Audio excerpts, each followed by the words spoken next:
Hello po, welcome sa ating Empowering OFWs, mga real-life stories ng mga kababayan nating OFW na nagwo-work dito sa Hong Kong. Yung iba sa kanila, may mga experience sa iba't ibang panig ng mundo. Tara, samahan niyo po akong tuklasin yung kanilang story. And today, meron po akong special guest. And yung special guest po natin today, ano pong pangalan ninyo? Mylene Adoyo po. Ma'am Mylene, gano'n na po kayo katagal na OFW? Bali, lahat-lahat po, Pastor, going 22 years na po. 22 years. So, itong 22 years mo is dito lang sa Hong Kong or iba-iba? Sa UAE po yung 2 years and almost 20 years dito po. So matagal. So, way back 22 years ago, ilang taon pa lang kayo that time? 23 po ako nung 23 yung una kang nag-abroad.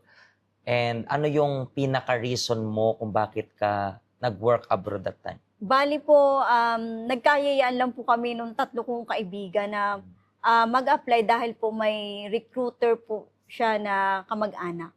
So, hindi naman talaga parang malalim yung reason, parang Para maiba lang po. para maiba. Pero that time, nag-work ka doon sa Philippines or hindi? Nag-work po, pero hindi ganun katatag yung talagang work. Ano po yung work mo that time? Parang sales agent lang po ganun. Taga saan po pala kayo sa Philippines? Oriental Mindoro po.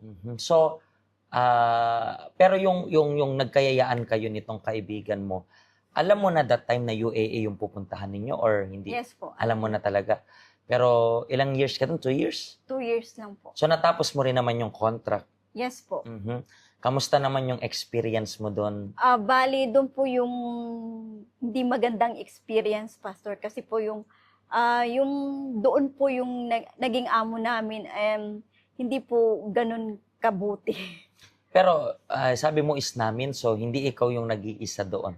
Yes po. Bali, dalawa po kami ng sabay na nag-flight. And then, nung nandun po ako, 5 months pa lang po ako, pinadala po ako nila sa school nila. Pero pwede ba yun sa UAE na parang, Yes po. pwede yun, okay lang yun, parang Opo. ipadala ka sa ibang lugar. So yung work doon is parang nakadepende talaga sa amo mo kung kahit saan kanya dalhin. Opo. Parang ganun kasi unlike dito sa Hong Kong, para po sa mga hindi nakakaalam, dito sa Hong Kong is parang kung saan nakasulat yung address mo, dapat doon Yes ka po. lang talaga, di ba? Hindi ka rin, nasa batas pa nga na hindi ka pwedeng dalhin kung saan. Kung saan ka lang, doon ka lang dapat. So, iba rin pala yung sistema dyan. And then, after 2 years na to, sabi mo nga, hindi ganun kabuti yung naranasan mo doon. Ano po ba yung karanasan na parang hindi naging maayos sa'yo doon? Bali po, DH po yung aking trabaho, pero pinadala nga po ako sa school nila para maging janitress. And then, nung magwa 1 year na po ako, bali, nag-break po ng contract yung tagaluto na taga-India. And then, pinag-alaga po ako ng kambing. Kambing. Yes po, mga kambing. May kambing rin pala doon, no? So, kambing. So, naging janitress ka, and then, tagapag-alaga ng kambing, and then, ayun po, yung, pero wala kang idea mag-alaga ng kambing o meron na talaga? wala po. Kasi po, DH nga lang po eh. Kasi hindi natin alam. Kasi malay mo, sa province, di ba, may Opo, idea. opo. So, wala ka talagang idea kung paano mag-alaga ng kambing. Yes Pero po. ilang kambing rin yung inalagaan mo? 18. 18! So, paano mo na-handle yung situation na ganun? Mahirap po, Pastor, kasi po, natatapakan po nila yung mga paa ko pag magpapakain ako. Kasi imagine niyo yun. Imagine mo, ang iniisip mo, DH, ibig sabihin, mag-a-assist, parang tutulong sa gawaing bahay, di ba? Yes po, yes po. And never mong may isip na gawaing bahay yung kambing, no? Pero minsan pwede mong maisip, may pet na aso, di ba? May Yeah, pet po, na opo. pusa. Pero hindi papasok sa isip mo na may pet na kambing, di ba? Yes So parang 18 pa. So, pero pagbalik mo ng Philippines after nito, agad-agad ka nang nag-abroad sa Hong Kong, nag-stay ka muna sa Philippines? Yes po. Nag-stay ka muna sa Philippines. Mga gaano ka katagal na tenga doon sa Pinas bago ka mag-work dito sa Hong 7 Kong? months po. 7 months. So, that time rin pala na umalis ka ng Philippines yung first time mo. May pamilya ka na noon o wala pa? Wala po. So, single ka that time nung pumunta ka sa UAE?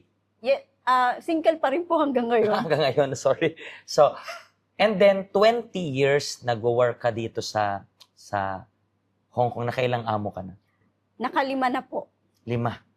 So, ang first is 8 years po. mhm, And then 2 years, 6 years, and ngayon po, 1 year and 7 months bukas. So, bago-bago ka pa lang dito sa bago mong Opo, okay. So, alam ko po na dito sa Hong Kong, marami kang experience kasi imagine mo yun, 20 years sa Hong Kong, marami ka na ring good and bad experience. Opo, opo.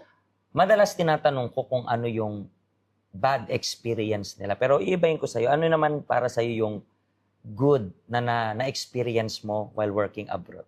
Natuto po ako na pagbutihin yung trabaho ko kahit po sa bahay lang. Mhm. Yung, kumbaga po, yung kapag ako ang umaayaw sa amo, parang sumasama yung loob nila kapag umaayaw ako sa kanila. Pero when we talk about experience, ano yung hindi mo malilimutang experience ng work abroad? Bali, yung nandito po ako sa Hong Kong, yung 4 po na naging amo ko, puro mga napupuntahan ko po mga strict sa linis at sa plancha. So, paano mo siya nakuha as a lesson? Parang mas ginawa mong best yung sarili Yes mo, po, diba? So, yes po. I believe yan yung pinaka-sekreto. And paano ka po napunta dito sa health center? Dahil po sa kaibigan ko, Gano'n na rin po kayo katagal dito sa health center? 13 years na po. 13 years. So, within this 13 years na nandito ka sa health center, alam ko, marami ka nang natutunan. Opo. Pero, sa tingin mo, ano yung matututunan mo na hindi lang applicable para sa'yo, pero applicable rin sa kababayan nating OFWs, mga, alam natin, hardworking, mga breadwinners, Opo. and everything. Pero ano yung natutunan mo dito na sa tingin mo makakatulong rin sa mga OFW nating kababayan? Bali po ang natutunan ko po, Pastor, yung maging matyaga lang po. Kasi po ang pag-abroad ay tiyagaan lang po talaga. Mhm. Pag sinabing pagtsatsaga, kasi hindi naman talaga 100% madali. Yes po, yes. Hindi rin 100% na masaya. Yes po. Halo-halo. So, tiyagaan lang talaga. Kasi kung tumagal ka ng almost 22 years na nag-work abroad, so marami ka nang na-experience, marami ka nang luha na Yes po, yes. marami na ring tawanan, celebration. Pero I believe na lahat ng yan is nakaya mo kasi nga Yes po. matyaga ka. At yun rin po yung gusto namin na sabihin para sa inyo. Siguro po, nagbabala kayo na mag-work abroad. So kung nagbabala kayo na mag-work abroad, kailangan nyo po ng tiyaga. Kung bago kayo dito sa abroad, kailangan mo rin ng tiyaga. Kung medyo matagal ka na sa abroad at gusto mong mag-stay working abroad, kailangan mo pa rin ng pagtsatsaga. At nandito po yung health center natin para matulungan kayo, masupport kayo. Yung health center natin dito sa Hong Kong, marami tayong kababayan na pumupunta dito. Bakit? Kasi meron silang kailangan tulong. Kasi in the same way na tumutulong ka, paano ka? Diba? Sabi nga nila, sinong tutulong sa tagatulong? Diba? So, ikaw, kailangan mo rin po ng tulong, kailangan mo rin ng support. At nandito kami every day to support you. Marami pong kababayan na OFWs na bumibisita dito.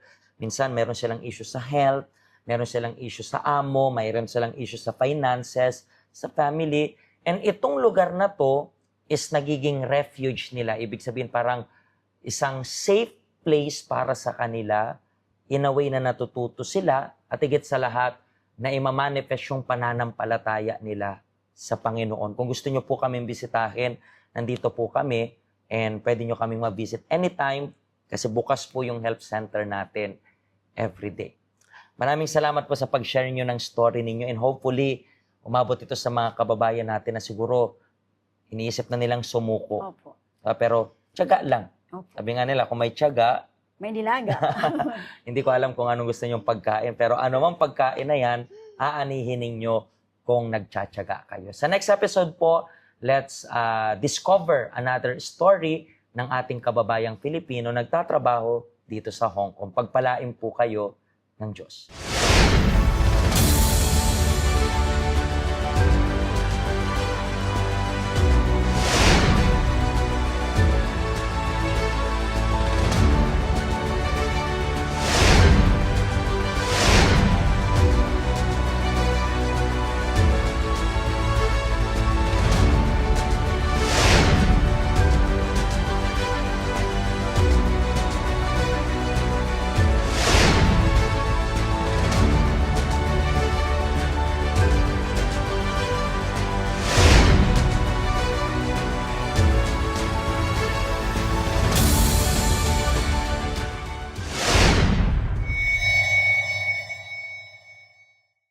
Hello, ako po si Pastor Joshua dito po sa UCKJ Health Center dito po sa Hong Kong. At yung mga napanood nyo pong testimony ay mga testimony ng mga OFW dito sa Hong Kong. Pero I believe makaka-relate rin naman kahit nasaan po kayong bansa. Basta OFW.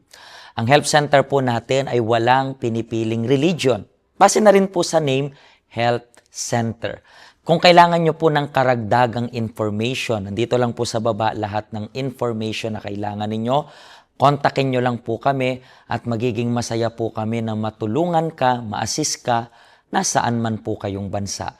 Pagpalain po kayo ng Diyos.